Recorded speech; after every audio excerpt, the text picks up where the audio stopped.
emergency. বিশ্বজুড়ে সংকট ও অস্থিরতার মাঝে নতুন সম্ভাবনা খুঁজছে বঙ্গোপসাগর অঞ্চলের দেশগুলো। রোববার রাজধানীর এক হোটেলে অনুষ্ঠিত বে অব বেঙ্গল কনভারসেশনের দ্বিতীয় দিনে এ বিষয়ে আলোচনায় অংশ নেন বিভিন্ন দেশের নীতি নির্ধারক, গবেষক ও কূটনীতিকরা।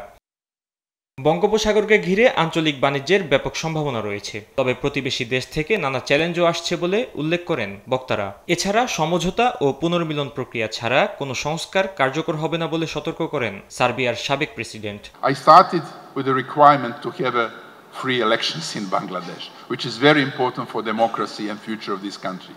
But at the same time, I have to appeal on you to take this into the consideration. অনেক রাষ্ট্রের জন্য এখন ভঙ্গুরতা ও দীর্ঘমেয়াদী সংকটই স্বাভাবিক বাস্তবতা হয়ে দাঁড়িয়েছে। এমন প্রেক্ষাপটে প্যানেল আলোচনায় তুলে ধরা হয়েছে মানুষ ও কৃত্রিম বুদ্ধিমত্তার সম্পর্ক এখন মূলত সহযোগিতা ও পরিপূরকতার।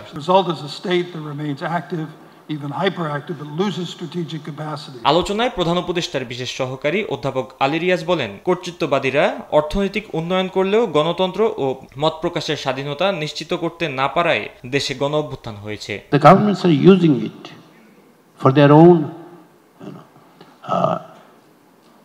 perpetuation of in power. জাতীয় ঐকমত্য কমিশনে 30টিরও বেশি রাজনৈতিক দলের মতামতের ভিত্তিতে যে প্রস্তাবনা তৈরি হয়েছে তার মাধ্যমে দেশের কাঠামোগত ও সাংবিধানিক সংস্কার সম্ভব হবে বলে মন্তব্য করেছেন প্রধান উপদেষ্টার বিশেষ সহকারী। জনগণের সমর্থনে ভবিষ্যতে বাংলাদেশে বিভিন্নভাবে কাঠামোগত এবং সাংবিধানিক সংস্কার সম্ভব হবে। সেন্টার ফর গভর্নেন্স স্টাডিজের আয়োজনে 3 দিনের এই সম্মেলনে অংশ নেয় 85টি দেশের 200 বক্তা, 300 প্রতিনিধি ও 1000-এর বেশি অংশগ্রহণকারী। একটি দলিল দিয়ে আসলে সমস্ত রকম সংস্কার সম্ভব নয়, এটি সূচনা মাত্র। ফাহিম ইউসুফ, দেশ টিভি, ঢাকা।